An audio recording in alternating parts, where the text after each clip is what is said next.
রান্নাঘর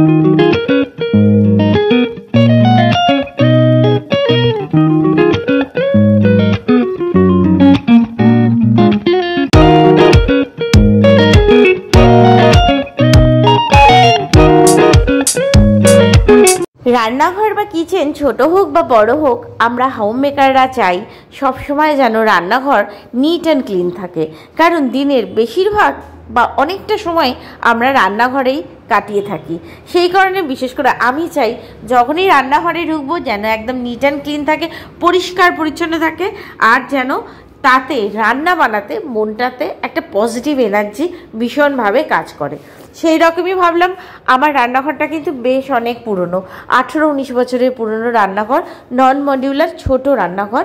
সেই রান্নাঘরের কাউন্টার টপটা আজকে আমি একটু গুছিয়ে রাখবো। আমার না মাঝে মাঝে মনে হয় যদি প্রত্যেকটা ঘরের ফার্নিচার একটু এদিক ওদিক করে একটু গুছিয়ে সাজিয়ে রাখা যায় তাহলে চোখের বেশ একটা শান্তি লাগে। সেই রকমই রান্নাঘরের কাউন্টার টপটা আজকে একটু গুছিয়ে রাখবো। তার আগে একটা কাজ করে নিলাম। কাউন্টার টপের ওপরে যে কন্টেনারগুলো থাকে তার ঢাকনাগুলো না একটু জং ধরে গেছিলো, সেগুলোই একটু ফেব্রিক কালার দিয়ে সুন্দর করে কালার করে রাখলাম যাতে একরকম লাগে, দেখতেও ভালো লাগে। এই হলো আমার কিচেন কাউন্টার টপটা। দেখুন বড্ড ছোট। গ্যাস স্টোভটা রাখার পর একদম চপার বোর্ড বা কিছু কাটাকুটির জন্য খুবই অল্প জায়গা, তারপরেই বেসিন। তো যাই হোক, এই সিস্টেম তো আমি চেঞ্জ করতে পারবো না। আমি চাই রান্নাঘরটা একটু আজকে অন্যরকমভাবে সাজাবো, সেটাই আজকে আপনাদের সাথে শেয়ার করব।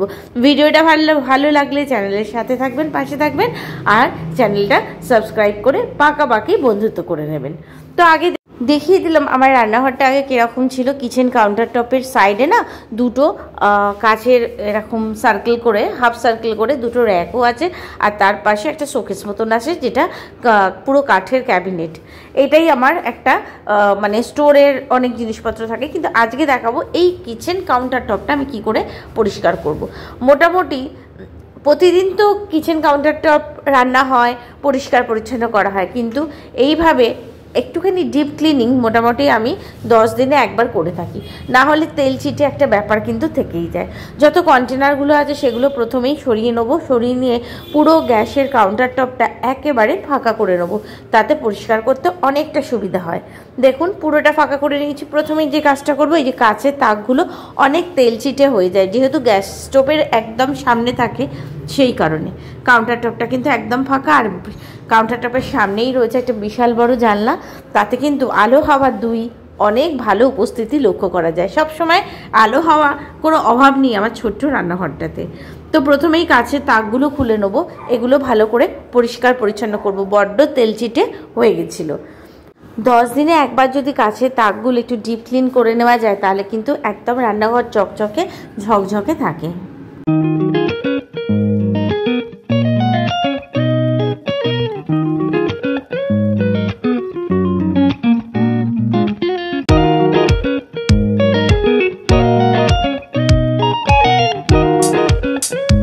এরপরে কিচেনের যে টাইলসগুলো রয়েছে সেই টাইলসগুলো পরিষ্কার করব। আজকে টাইলসগুলো পরিষ্কার করার জন্য জাস্ট ভ্যানিশ ইউজ করেছি। বন্ধুরা, ভ্যানিশ দিয়ে কিচেন কাউন্টার টপটা, টাইলসগুলো আর গ্যাসের স্টোভটাও কিন্তু আমি ভ্যানিশ দিয়ে পরিষ্কার করব। মানে যাকে বলে চোখের নিমেষে একদম ঝকঝকে তকতকে হয়ে যাওয়া, সেই জিনিসটাই কিন্তু হয়েছে। সেই জন্যই ভাবলাম ভ্যানিশ দিয়ে আজকে করি। এর আগের দিনও করেছিলাম, দারুণ সুন্দর রেজাল্ট পেয়েছে। আর একটা তেল চিটে পুরো মানে বলতে পারেন গায়েব হয়ে যায়, একটা সুন্দর স্মেল, হালকা স্মেল ছাড়ে, আর বেশ ভালো লাগে। রান্নাঘরটা একদম পরিষ্কার পরিচ্ছন্ন, দাগ ছোপ মুক্ত থাকে। তো তাকগুলো আগে ভালো করে প্লেস করে দিলাম। এরপরে গ্যাসের যে স্টোভটা আছে বা আদার্স যে কাউন্টার টেবিলটা আছে সেটা পুরোপুরি ভ্যানিশ দিয়ে একটা স্কচ ব্রাইটের সাহায্যে ভালো করে পরিষ্কার পরিচ্ছন্ন করে নেবো, যাতে তেল চিটে আমাদের রোজকার যে তেলের রান্নাগুলো বা অনেক সময় দুধ উতলে যায়, তার সরগুলো জমে যায়, সেগুলো কিন্তু ভালো করে পরিষ্কার করে নিতে হবে।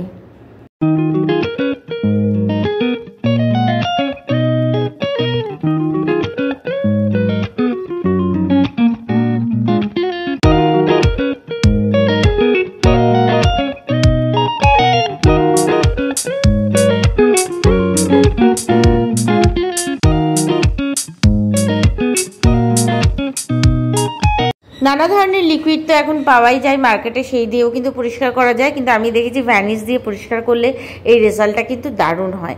আজকে জানলাটা পরিষ্কার করব না, দুদিন আগে জানলাটা ভালো করে পরিষ্কার করে নিয়েছিলাম, কারণ একদিনে না ঘরের সব কাজ সামলে হয়ে ওঠে না, সেই কারণে আমি হাফ করে মানে জানলাটা যদি আগের দিন পরিষ্কার করি তার পরের দিন কিচেন কাউন্টার টপটা পরিষ্কার করি, আর জানলার উপরের অংশটাও পরিষ্কার করে নিচ্ছি। এরপরে একটা শুকনো সুতির কাপড় দিয়ে ভালো করে গ্যাসটাকে মুছে দিচ্ছি।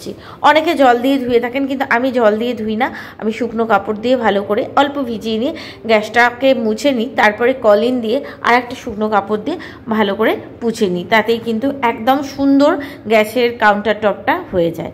তো দেখুন এইভাবে পুরো কাউন্টার টপটা ভালো করে পরিষ্কার করে নিচ্ছে একটা কাপড়ের সাহায্যে।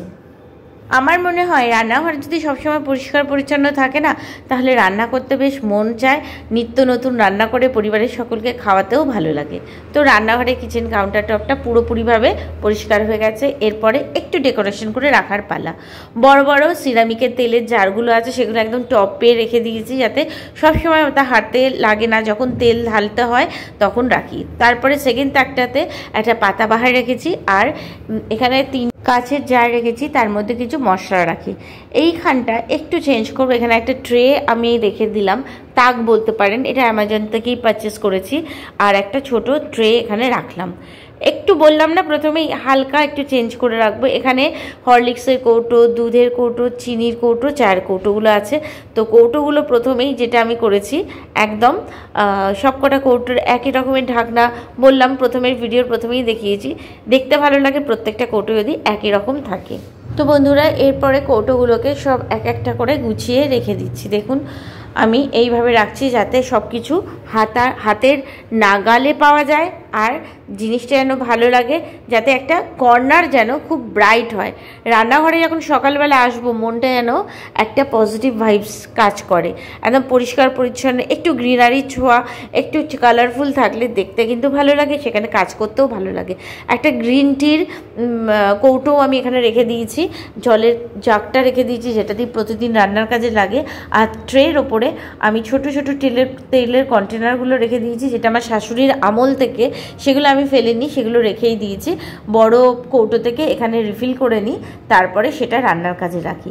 আর এদিকে চপার বোর্ডগুলো রেখে দিয়েছি, আর অবশ্যই একটা ছোট্ট মানি প্ল্যান্ট একটা বোতলের জারে রেখে দিয়েছি। তো বন্ধুরা বাকি কাউন্টার টপটা আমি খালি রাখবো, এখানে আর কিছু রাখবো না, তাতে আমার সবজি কাটা, আটা মাখা সেগুলো যাতে সুবিধা হয়। একটা সাইডে আমি এইভাবে গুছিয়ে দিয়েছি। আর টাইলসের ওপরে দুটো খুন্তির মধ্যে কালার করে আমার মেয়ে ওটা বানিয়ে দিয়েছে, বেশ দেখতে ভালো লাগে এইভাবে থাকলে। তো বন্ধুরা এইভাবে কর্নারটা আমি সাজিয়ে নিলাম কিচেন কাউন্টার টপটা। আপনাদের কেমন লাগলো অবশ্যই জানাতে ভুলবেন না। আশা করি আজকের এই ছোট ভিডিওটা আপনাদের ভালো লাগবে। আমি আমার ছোট্ট রান্নাঘরটা এইভাবেই সাজিয়ে গুছিয়ে নিয়েছি, যেটা প্রথম থেকেই বললাম, একটু গোছানো থাকলে মনটা বেশ ভালো লাগে। তাহলে কমেন্ট করে জানাবেন আজকের ভিডিও কেমন লাগলো। আজকের মতন বিদায় নিই, আবার নতুন ভিডিওর সাথে আমি আপনাদের বন্ধু পিয়ালি এসে হাজির হয়ে যাব। আপনারা সকলে ভালো থাকবেন, সুস্থ থাকবেন, সাবধানে থাকবেন এই কামনা করলাম। তাহলে আজকের মতন বাই বন্ধুরা।